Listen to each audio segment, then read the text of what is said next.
जय श्री कृष्णा दोस्तों।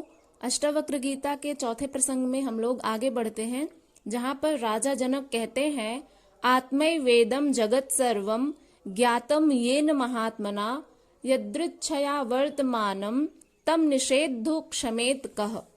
अर्थात जिस महात्मा ने इस संपूर्ण जगत को आत्मा की तरह जान लिया है, उस ज्ञानी को अपनी इच्छा के अनुसार व्यवहार करने से कौन रोक सकता है।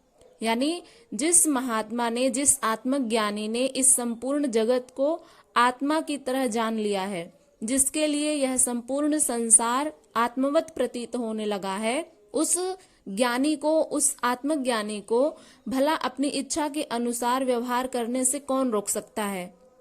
जो अपने को आत्मा से भिन्न मानकर मन एवं अहंकार वश जो कर्म करता है, वही कर्म उसे पाप पुण्य का फल देते हैं। जैसे जो सांसारिक मनुष्य होते हैं, वे अपने आप को तो नहीं जानते हैं कि वे कौन हैं, वे अपना स्वरूप नहीं जानते हैं कि वे आत्म स्वरूप हैं। इसलिए अपने आप को आत्मा से भिन्न मान करके वे अपने मन के वशीभूत होकर के, अहंकार के वशीभूत होकर के जो भी कर्म करते हैं, वही कर्म उसे पाप पुण्य का फल देते हैं तथा उन कर्मों के फल का भोक्ता भी वही मन और अहंकार होता है। किंतु जो इन द्वंद्वों से पार होकर के चैतन्य आत्मा में स्थिर हो गया है, जिसने इस संपूर्ण जगत को आत्मा की तरह जान लिया है, तो फिर न कर्म करने वाला बचता है, न उसका फल भोगने वाला। क्योंकि आत्मा जो है वह ना तो करता है, वह ना भोगता है, तथा जो मन और अहंकार कर्ता भोगता था, वह जा चुका है। मनुष्य के मन में जो भी रहता है, अहंकार इत्यादि, वह अपने मन के वशीभूत होकर के जो भी कर्म करता है, उसके परिणाम स्वरूप जो फल मिलता है, उसका भोगी भी वही होता है। तो जो आत्मज्ञानी होते हैं, वे स्वयं को इस शरीर से, मन से, अहंकार से, इन सब से वे परे हो जाते हैं। वे अपना स्वरूप, आत्म स्वरूप जान लेते हैं और उनके लिए यह संपूर्ण संसार आत्मवत प्रतीत होने लगता है। तो जो फल का भोगी होता है, कर्ता, वह तो रहा नहीं। वे स्वयं को कर्तापन से मुक्त कर देते हैं, वे स्वयं को आत्मा जानने लगते हैं। तो आत्मा का क्या गुण धर्म है? आत्मा का गुण धर्म है कि वह किसी भी प्रकार के कर्म में नहीं फंसती है, ना ही उसे किसी भी प्रकार के कर्म फल बांध सकते हैं।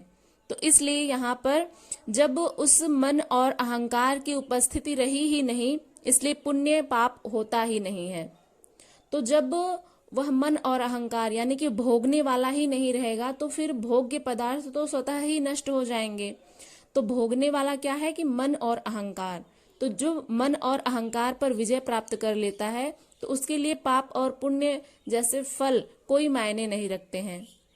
जनक यही बात कह रहे हैं कि जिस महात्मा ने इस संपूर्ण जगत को आत्मा की तरह जान लिया है, उस ज्ञानी को अपनी इच्छा के अनुसार व्यवहार करने से कौन रोक सकता है। ऐसा व्यक्ति सामाजिक, राजनैतिक, व्यावहारिक आदि सभी बंधनों से मुक्त होकर केवल ईश्वरीय नियमों के अनुसार कार्य एवं व्यवहार करता है। उसका समस्त कार्य एवं व्यवहार उसके विवेक पर आधारित होता है।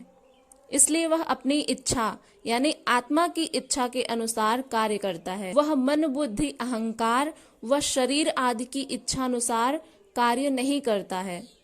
वह इन सब बंधनों से मुक्त होकर के परम स्वतंत्रता का अनुभव करता है। जब दूसरा मौजूद होता है, तभी पाप पुण्य की आशंका होती है।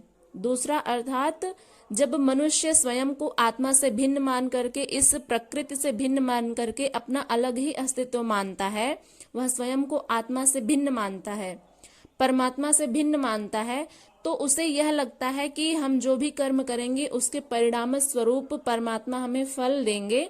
तो अच्छा कर्म करेंगे तो पुण्य मिलेगा और गलत कर्म करेंगे तो पाप मिलेगा। तो यहाँ पर द्वंद्व हो गया। सांसारिक मनुष्य स्वयं को उस परमात्मा से भिन्न समझने लगा। तो यहाँ पर के दो तत्व हो गए, जैसे आत्मा और वो जो सांसारिक मनुष्य है, स्वयं को वो भिन्न मान रहा है अहंकारवश, अज्ञानवश। तो यहाँ पर द्वंद्व है। लेकिन जहां पर द्वंद्व समाप्त हो जाता है, जहां पर दो नहीं केवल एक मौजूद रहता है, वहां पर कौन किसको भोगेगा और कौन कर्म करेगा, इन सब बंधनों से वह मुक्त होकर के ज्ञानी जो होते हैं वे परम स्वतंत्रता का अनुभव करते हैं। जब दूसरा मौजूद होता है तभी तक पाप और पुण्य की आशंका होती है। जब दो है ही नहीं तो कौन पाप करने वाला है और किसके साथ पाप किया जाएगा। जैसे जहां पर एक सत्ता है वहां पर कौन किसको पुण्य देगा, कौन किसको पाप करने के लिए कहेगा, तो यहाँ पर किसके साथ पाप किया जाएगा, कौन भोगता है, कौन भोग्य है। यह पाप पुण्य द्वैत की ही भाषा है, अज्ञानी की भाषा है। ज्ञानी में एकत्व भाव आ जाता है, भिन्नता ही मिट जाती है कि वह स्वयं को जो अभी अहंकार वश स्वयं को इस प्रकृति से, इस आत्मा से भिन्न मान रहा था, तो वो भिन्नता मिट जाती है, दो का भेद ही समाप्त हो जाता है। अभी जहां पर सांसारिक मनुष्य स्वयं को परमात्मा से भिन्न मान करके द्वैत का जो भाव था उसको उत्पन्न कर रहा था, तो वहीं पर दूसरी तरफ आत्मज्ञानी के मन से ये जो द्वैत का भाव है वह समाप्त हो जाता है। तो फिर कैसा पाप और पुण्य। जिस तरह शरीर का एक अंग दूसरे अंग को कष्ट नहीं पहुंचाता एवं सहयोग ही करता है, जैसे मानव का शरीर है तो उस शरीर को जब उसके जो अंग हैं वो एक दूसरे को कष्ट नहीं पहुंचाते हैं।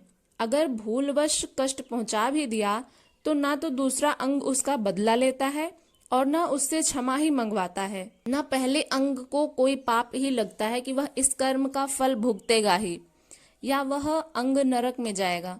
ऐसा तो नहीं होता कि बाकी अंग स्वर्ग में जाएंगे और जिसने उसको क्षति पहुंचाई है दूसरे अंग को वह नरक में जाएगा।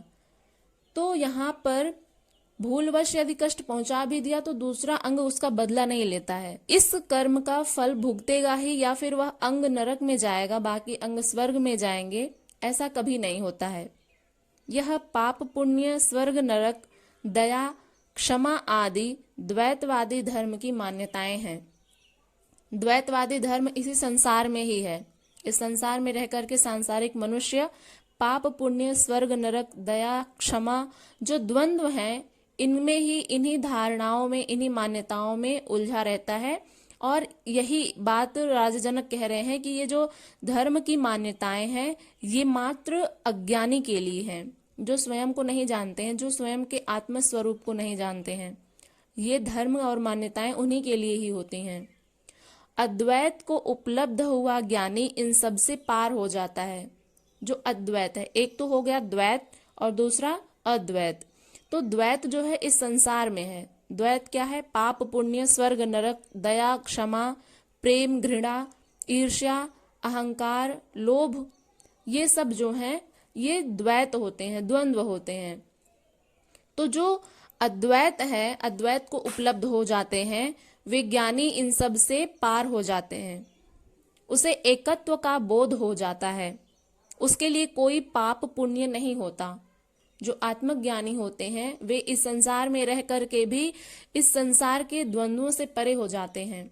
उनके लिए ना तो पाप पुण्य मायने रखता है, ना ही स्वर्ग नरक, ना ही दया क्षमा का भाव आता है, ना ही वे किसी से कोई उम्मीद रखते हैं, किसी से कोई अपेक्षा रखते हैं। वे उस परम तत्व को, उस परमानंद को प्राप्त हो चुके होते हैं, इसलिए वे सभी को आत्मवत दृष्टि से ही देखते हैं। इस संपूर्ण सृष्टि में वे आत्मवत और उसी आत्मा की ही सत्ता को देखते हैं। उसे एकत्व का बोध हो जाता है और द्वंद्व समाप्त हो जाता है। इसलिए जब द्वंद्व समाप्त हो जाता है तो उस आत्मज्ञानी के लिए कोई पाप पुण्य शेष बचता ही नहीं है। आशा करते हैं कि आप लोगों को ये सूत्र समझ में आ गया होगा। ये वीडियो यदि आप लोगों को पसंद आई हो तो इसे लाइक करिएगा। चैनल पर यदि नए हैं तो इसे सब्सक्राइब करके बेल आइकन को भी प्रेस कर लीजिएगा ताकि आने वाली हर वीडियो की नोटिफिकेशन सबसे पहले आप तक पहुंचे। और इसी तरह हम लोग ज्ञानार्जन करते रहेंगे, ऋषिष्टावक्र जी के उपदेशों को हम लोग सुनते रहेंगे। तो बने रहिएगा हमारे चैनल के साथ, संस्कृत साहित्यम चैनल के साथ। मिलते हैं अगली वीडियो में, तब तक के लिए अपना ध्यान रखिएगा। हरे कृष्ण।